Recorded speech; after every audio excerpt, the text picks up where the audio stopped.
Halo rekan-rekan, berikut saya akan memaparkan secara singkat sebuah artikel yang ditulis oleh Victor Baitano dengan judul Tinjauan Historis Dogmatik terhadap Pandangan Agustinus tentang Baptisan Percik dan Selam serta implikasinya bagi gereja Kristen masa kini.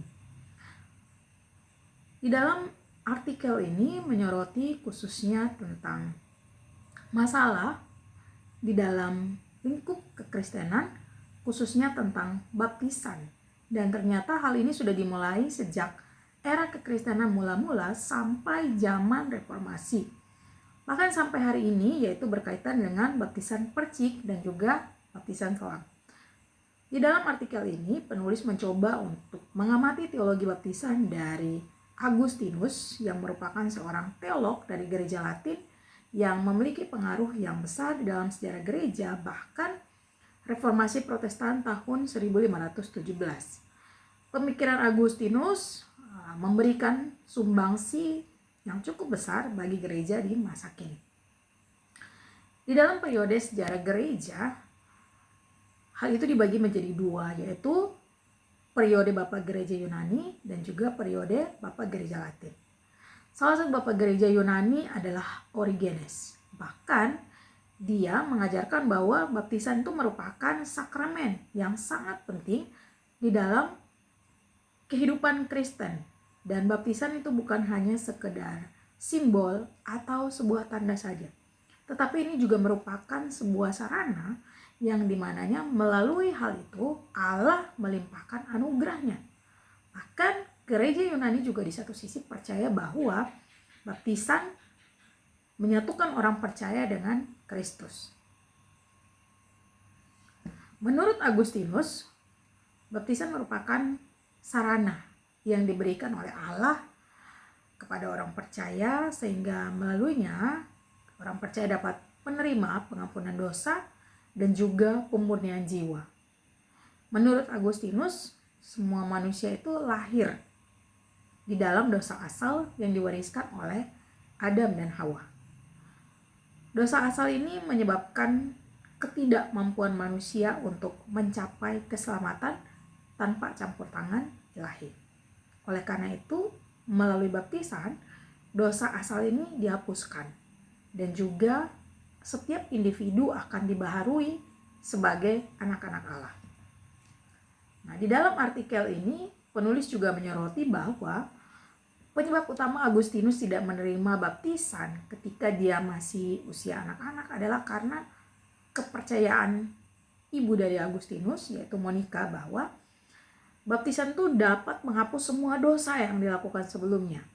Sebab Monica yakin bahwa masih banyak dosa lagi yang akan dibuat oleh Agustinus putranya. Sehingga kemudian baptisan itu ditunda sampai Agustinus mampu menguasai hawa nafsunya. Hal ini juga seperti yang disampaikan di dalam Confession bahwa Agustinus menerima baptisan sesudah pertobatannya. Jadi di sini di dalam artikel ini ditekankan bahwa Agustinus memandang baptisan itu sebagai suatu tindakan yang membersihkan dosa-dosa individu baik yang dilakukan sebelum atau sesudah baptisan itu sendiri. Oleh karena itu, Agustinus di sini melihat bahwa baptisan itu memiliki makna simbolis yang kuat sebagai pembasuhan dan juga sebagai bentuk pembersihan dosa. Tetapi juga melalui baptisan, hal ini dapat menghilangkan segala kecemasan mengenai kehidupan masa lampau dan baptisan tersebut juga mampu untuk menghidupkannya kembali. Bagi Agustinus, baptisan bukan hanya sekedar pembersihan dari dosa, tetapi ini juga dapat menghubungkan setiap individu dengan Kristus.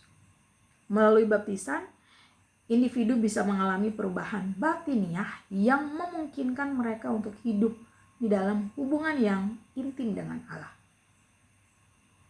Sehingga Agustinus menekankan pentingnya baptisan anak-anak sebagai bagian dari kehidupan gereja.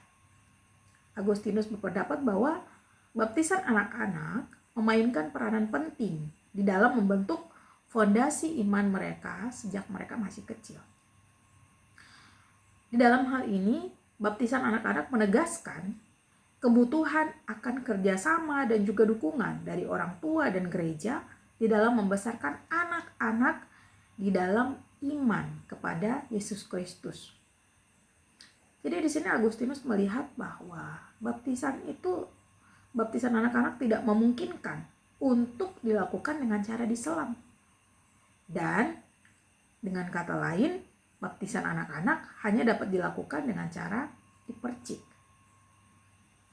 Nah, di dalam artikel ini juga ditekankan bahwa sahnya sebuah baptisan adalah harus berada di dalam komunitas yang benar.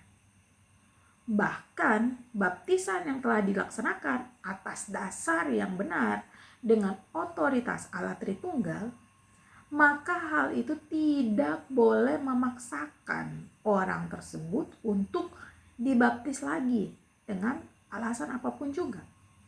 Kecuali orang tersebut menerima baptisan di dalam komunitas bidat dan kemudian orang tersebut beralih ke ajaran yang benar. Maka haruslah yang bersangkutan menerima baptisan di dalam komunitas yang benar, bukan bidat. Jadi dalam hal ini dapat disimpulkan bahwa menurut Agustinus, sahnya sebuah baptisan adalah ketika seorang berada di dalam komunitas yang benar.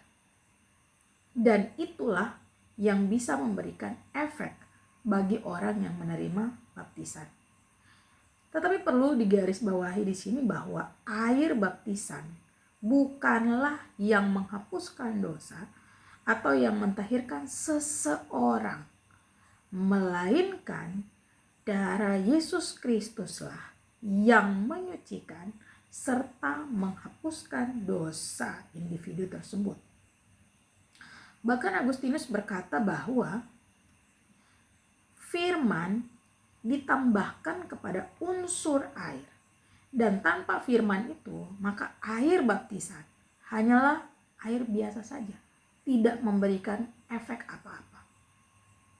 Dan di dalam artikel ini penulis mengambil sebuah kesimpulan bahwa Agustinus tidak pernah mempersoalkan tentang usia baptisan seseorang, sekalipun ia seakan tidak menerima penundaan baptisan itu, tetapi dia juga tidak mempersoalkan tentang model baptisan yang harus diterima oleh seseorang, baik itu percik maupun baptisan selam.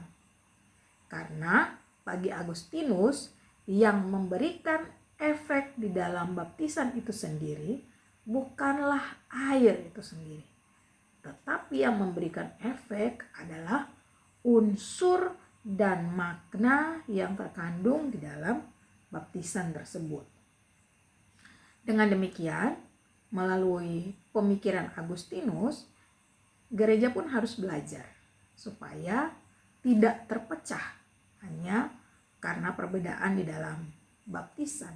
Gereja yang satu menganut baptisan selam atau gereja yang lainnya menganut baptisan percik. Seharusnya ini tidak menjadi alasan untuk membuat gereja kemudian menjadi terpecah. Sebaliknya, di dalam artikel ini juga ditekankan bahwa berkaitan dengan baptisan ulang, hal ini hanya bisa terjadi apabila seseorang berasal dari bidat dan dia dibaptis sebelumnya di dalam komunitas bidat.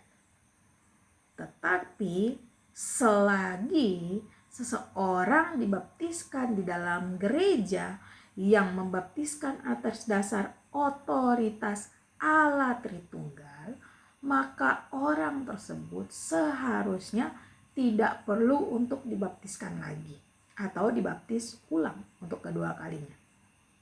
Jadi baptisan sekali untuk selamanya, baik itu baptisan percik maupun baptisan selam.